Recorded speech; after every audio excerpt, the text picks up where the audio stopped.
Hi, hello.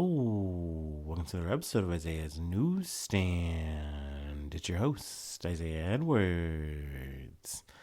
The date is June the 15th, 2024. Hopefully, this episode finds you well, in good spirits, and high hopes. As for me, I'm doing pretty good. It's been a really relaxed Saturday so far. Kind of slept a little bit, pretty good, at least for, my situation. So, the old insomnia. Yeah, so feeling good, feeling all right.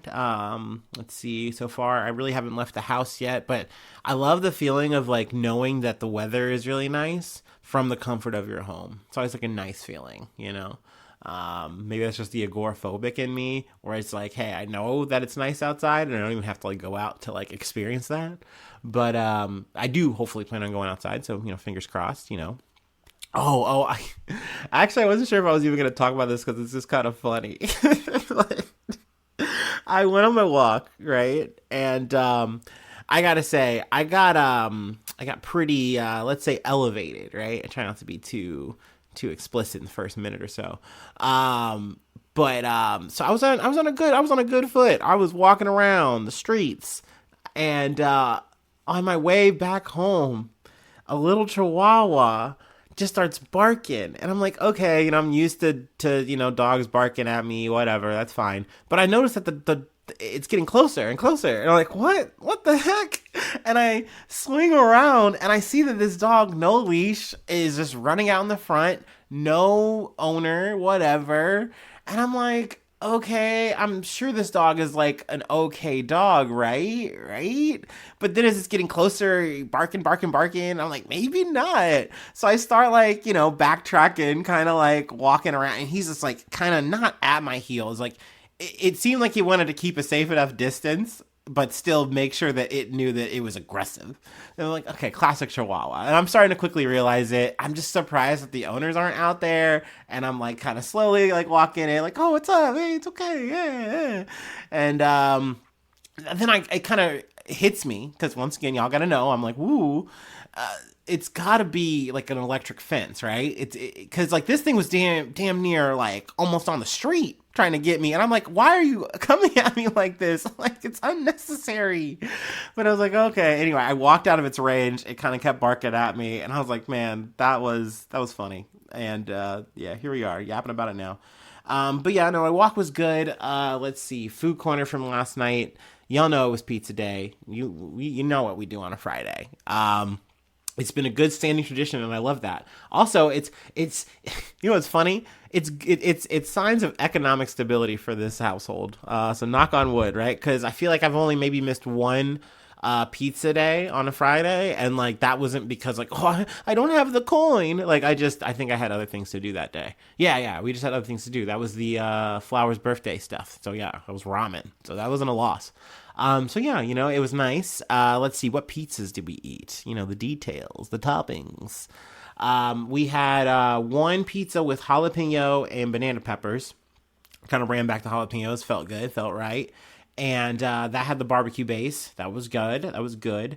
I will say it was almost like too cheesy, maybe with like provolone cheese or something, or they just didn't have as much like sauce on it. I don't know, but it was good. No real complaints. Just kind of an observation. The other pizza I got was a sausage, ham, and pineapple with a marinara. Overall, that went over well. That was very tasty. And then I was feeling really gluttonous, and I got an order of cinnamon twists with the icing. Now I got this because I've had this like sweet tooth in the back of my brain, and I'm like, I know I want cinnamon rolls.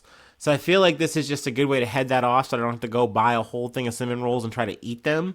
I'll just buy some of these cinnamon twists and like obviously not eat all of them, just enough to kind of get my beak wet. And that's what I did. They really weren't that good, though. I don't know. There was just something about them that almost felt like plasticky. Hard to explain, but it was fine. It scratched the itch enough, I think. So yeah, that was my dinner. It was good. It was yummo. Let me go ahead and do my startup, re-elevate, so to speak, and we'll get into some news. The real shit. Sadly, we gotta come back to real world. No more yapping ass dogs and shit. Anyway, let me do my startup and then we'll go ahead and get into it.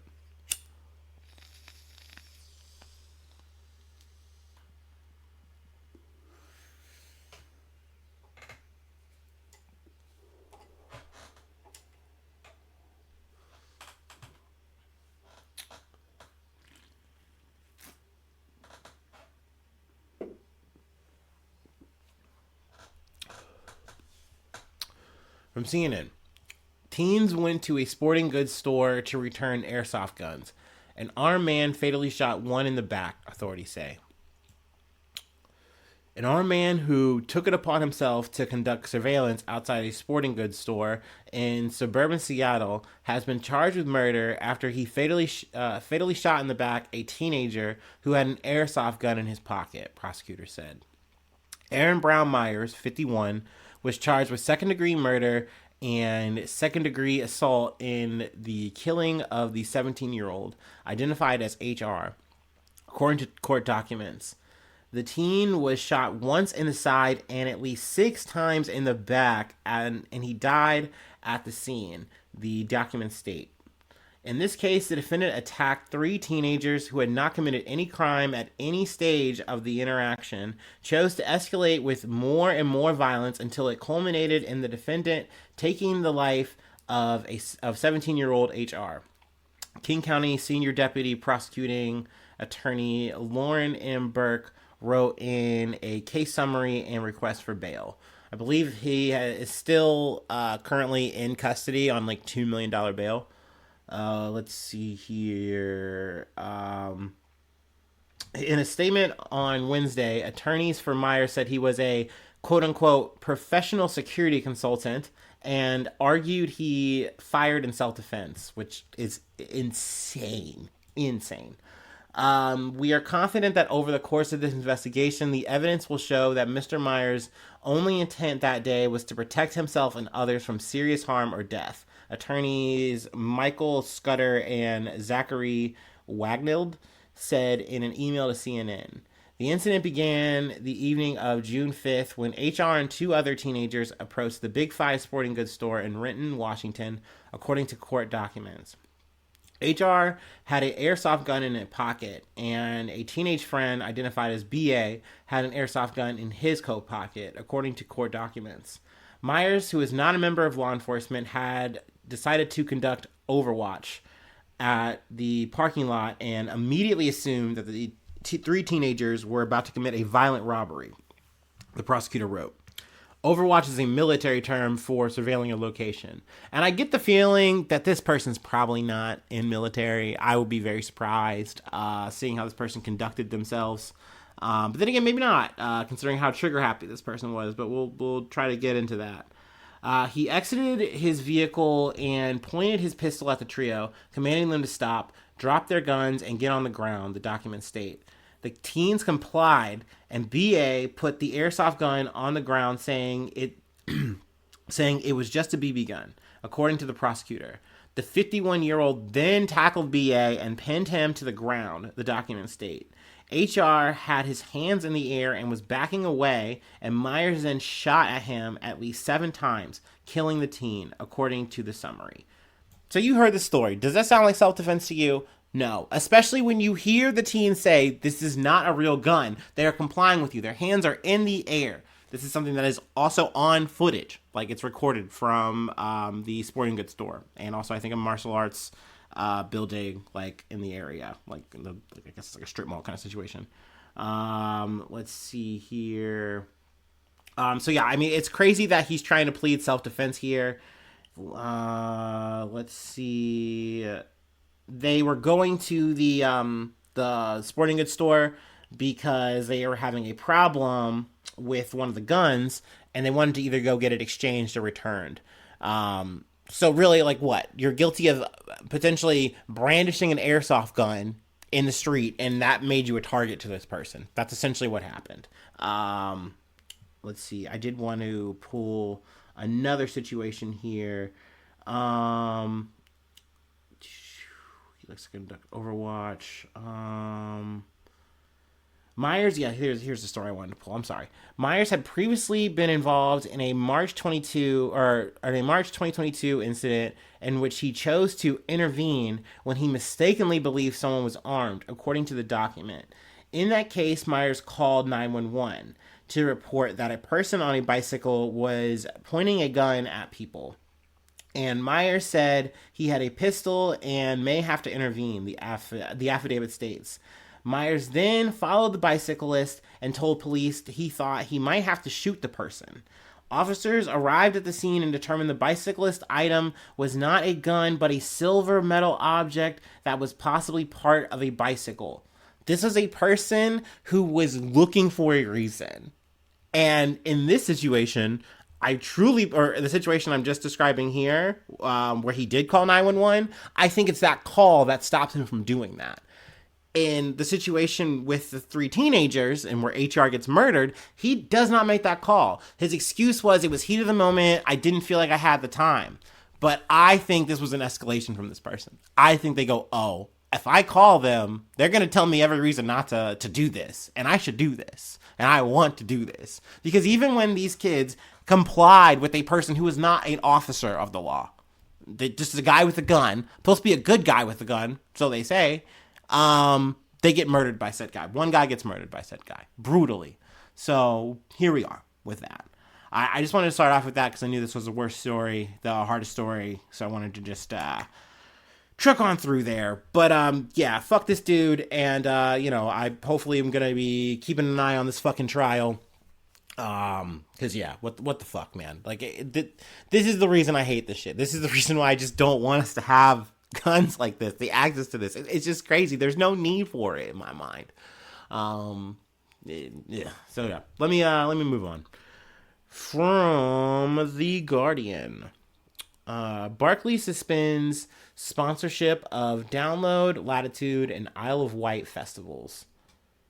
Barclays has suspended sponsorship of all Live Nation festivals for 2024, including Download, Latitude, and the Isle of Wight, after protests from bands and fans over the bank providing financial services to defense companies supplying Israel.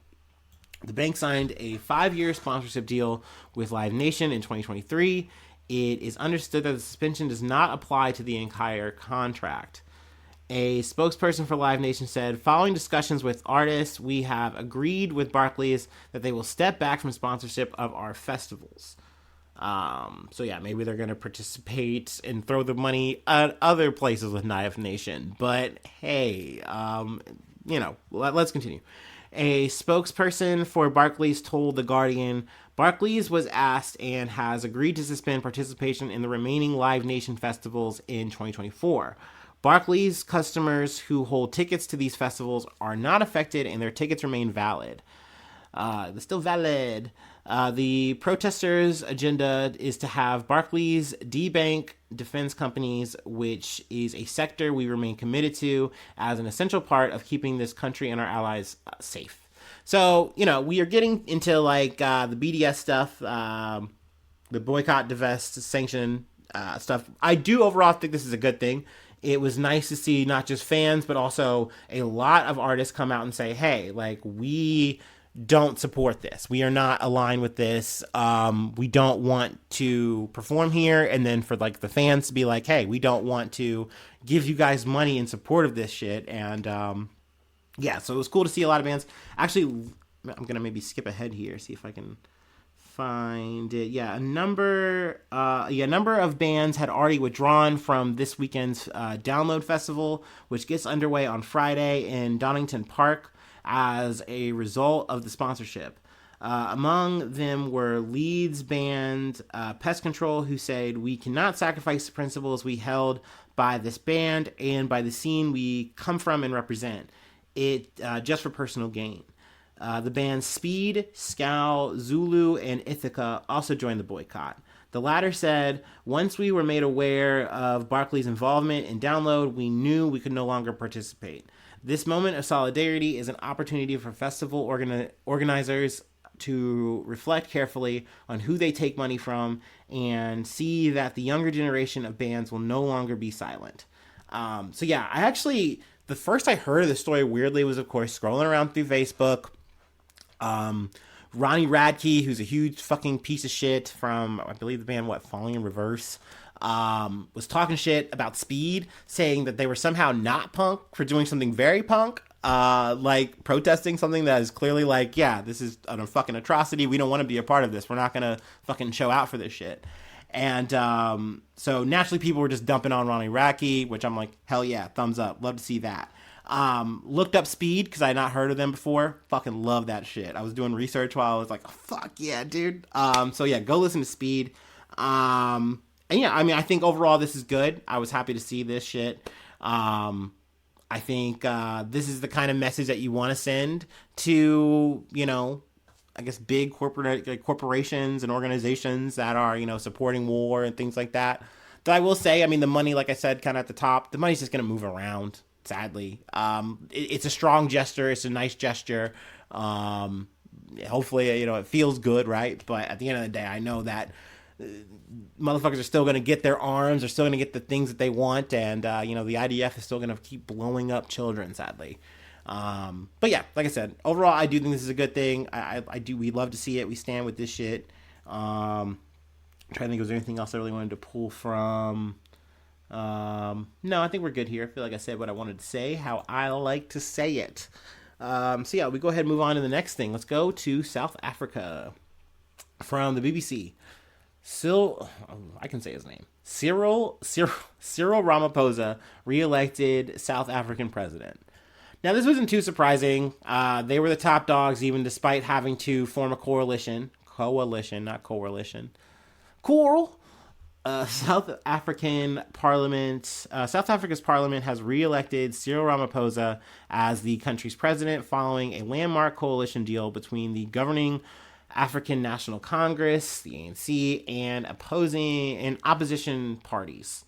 The new government of national unity combines Mr. Ramaphosa's ANC, the center-right Democratic Alliance, DA, and smaller parties. In his victory speech, Mr. Ramaphosa hailed the new coalition and said voters expected the leaders to act and work together for the good of everyone in our country. So yeah, I mean, this kind of settles up the situation. Just kind of looking a little bit at the numbers real quick. The ANC got 40% of the vote, while the DA got, they came in like the second with 22. Excuse me. I think overall it's good in terms of the balancing. I think people are overall happy to see this kind of coalition form. That being said, I don't know exactly how I feel about the Democratic Alliance, just given with the little bit I know. But time's going to tell, and I wouldn't say that in terms of saying like, oh, I love the ANC. Like I said, I came in kind of way too supportive of the ANC, I feel like, when I first started talking about South Africa, and then I learned very quickly. And so I'm like, I don't know. I hope that this is going to make a better situation, but I get why people are maybe skeptical. Skeptical. That's the word I'm looking for. So yeah, there's that. We have one more thing I wanted to talk about, and we're gonna go to stocks. We're gonna talk about memes, and we're gonna talk about stocks. So I think y'all know where I'm gonna end this out on. Let me go ahead and do my last break, and we'll go ahead and close it.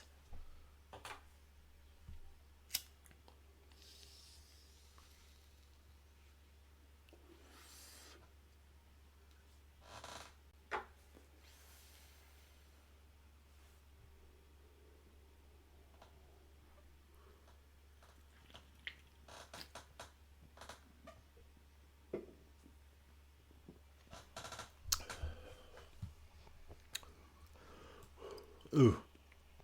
All right. Our last story comes from Bloomberg. Also, fuck Bloomberg because we dodged the paywall. Roaring Kitty meeting glitch send. Let me run it back. Roaring Kitty meeting glitch send GameStop on wild trip. I'm on a wild trip right now, brother. Wow. A manic 2-week stretch for GameStop core investors, featuring an annual meeting kiboshed by a technical glitch, and the company's most visible stockholder, shaking up his portfolio, has the stock price essentially back where it started. Shares of the video game retailer, which are up 24% since the start of the month, have seen double digit percentage swings in each of the last 10 sessions. While that kind of volatility is somewhat par for the course in the world of meme stocks, GameStop's catalysts were anything but typical. Take Thursday, when the shares jumped 14% despite technical difficulties, forcing thousands of GameStop speculators to find unofficial Twitch, X, and YouTube streams to tune into a meeting that eventually was adjourned before it really began. Within hours of the postponement, Keith Gill, the meme stock investor known only as Roaring Kitty, posted a screenshot showing that he exited his 120,000 call options while adding to a heap of shares. The post on Reddit, where Gill is known as Deep Fucking Value, showed Gill no longer held GameStop call options that were set to expire next week and had a strike price of $20. Instead, the screenshot showed he had more than 9 million common shares, up from 5 million on Monday, a position worth more than 250 million, and one that would put him among the company's biggest holders. So yeah, I mean that's a big move in a way, but at the same time, it doesn't seem like the shit is shaking up too crazy. I think overall it landed like in the 20s, like maybe around 29 if I'm not mistaken.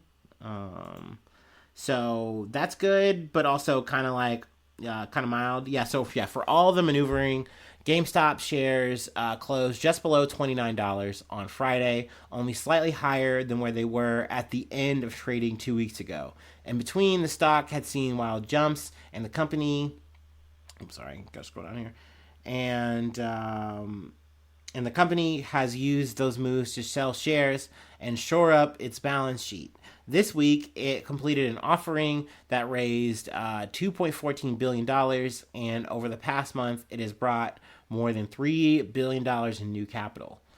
So yeah, I mean, this is interesting, weird. All the while GameStop is still a thing that I have not like stepped into in years. I'm curious if maybe you have, or if you've bought anything from a GameStop in a digital world like we live in nowadays, or in a world where you can just literally like order it via Amazon and it gets shipped to you. I don't know. But hey, I mean, it's still cool that this is still afloat. I'm still very curious. Like, Roaring Kitty is definitely like in full enigma mode. I don't know. Like, what's his next move? What's he gonna do? Like, he's posting weird shit with like the Joker, and then he's got like, instead of the clown mask, he's got a little kitty mask. Like, what the fuck? What? I don't know what's going on here. It's way over my head, above my pay grade. But anyway, that's all I really have for the day. I'm gonna call it there. Let's see. If you'd like to help out, support the effort, I do have a Patreon. Patreon.com/Isaiah News. Become a newsie today. You also unlock some old archived episodes if that's a thing you fancy. If you're like, one of the real ones, you want to get all the lore, all the episodes. I don't know. That's a thing. Let's see. Free ways to hit me up. IsaiahNews1@gmail.com. Then I'm on all the socials. Feel free to follow me. Find me there. Please subscribe to the YouTube. Trying to get those numbers up, and up. And then hit the likes, hit the comments. Sharing is caring. If you're not listening on YouTube, all of the stars, all ditto brain, all this stuff. Hopefully I see you soon for some more good news. I love ya. Bye-bye. Mwah.